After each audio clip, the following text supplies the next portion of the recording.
Cuando son las 9 de la noche con 41 minutos y 44 segundos, qué alegría recibiste por acá, mi querido Fausto Pretelín, para platicar, tú que eres analista internacional, experto en todo lo que ocurre en otros países, particularmente de Europa, para platicar sobre la salida inevitable, ¿no? Ya parecía como tal, dimisión de Boris Johnson, todavía primer ministro de Reino Unido. ¿Cómo estás, querido Fausto Pretelín? Muy buenas noches.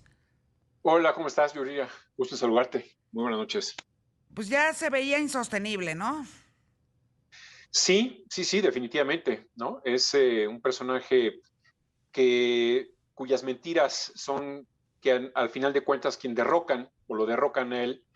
Las mentiras, Yuriria, como alguien dijo, tienen piernas cortas, no llegan muy lejos.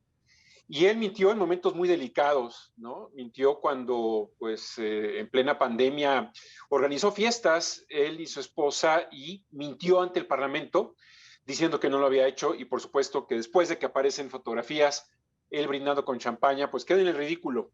Miente en el caso de pues un cercano a él, ¿no? Chris Pircher, que de alguna manera, pues desde el 2019 recibía ya acusaciones de acoso sexual y esta semana, pues, uno de los diplomáticos británicos le dijo, oiga, en el 2019 se lo dije, ahora pues sale la noticia de que manoseó a dos hombres en un bar y también fue otra polémica. Ahí, pues, fue, digamos que la gota que derrama el vaso.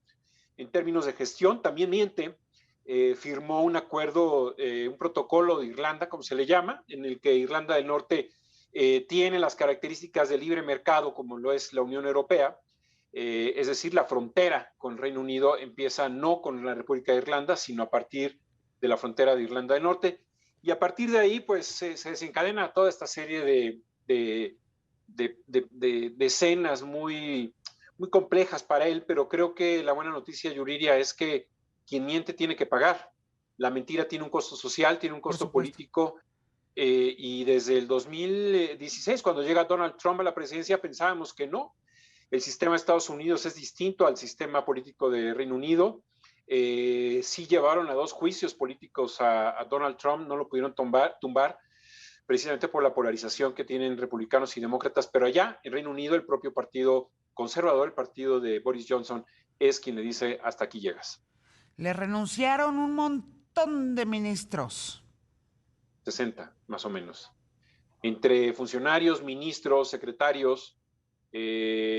Allá cuando renuncia el ministro de Economía, de Hacienda en México, allá es el segundo de importancia. Entonces ya cuando renuncia él significa, o ella, significa que prácticamente queda debilitado el gobierno.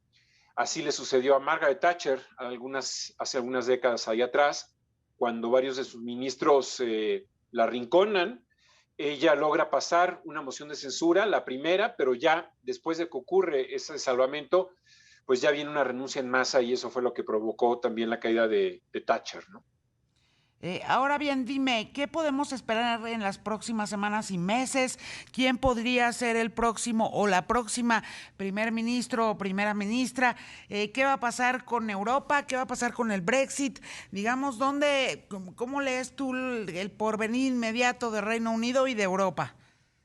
Bueno, el tema del Brexit es importante porque este es un capítulo más, ¿no? Un capítulo más que no se logra cerrar. Se abrió el 2016, cuando David Cameron convoca a este referéndum. eh, pues es prácticamente derrumbado, tumbado después de que gana el sí al Brexit. Llega Theresa May, después llega Boris Johnson y ahora va a salir él. Es un capítulo que no se cierra, insisto. Hay varios personajes que están pues tratando de levantar la mano para tratar de sustituirlo a él. Una de ellas es una de las favoritas por parte de la base electoral del Partido Conservador, Liz Truss, que es la ministra de Asuntos Exteriores, ¿no? De 46 años, insisto, es una de las favoritas para los conservadores de la base. El ministro de Defensa también ha levantado la mano. Hay varios prospectos, vamos a ver qué sucede. Es una ruta crítica que en principio duraría como 2 meses. Sería el mes de octubre, septiembre-octubre, cuando ocurra esta elección primaria. Sin embargo, hoy mismo hemos visto algunos de los ministros que le han dicho a Boris Johnson, ya no te esperes 2 meses más, es inevitable que tengas que renunciar y vete ya, como primer ministro porque pues no tiene credibilidad. Se abre un hueco, un vacío de gobernabilidad, y para evitar ese riesgo en una época en donde hay una guerra allá en Europa, Claro. pues lo mejor sería que se saliera.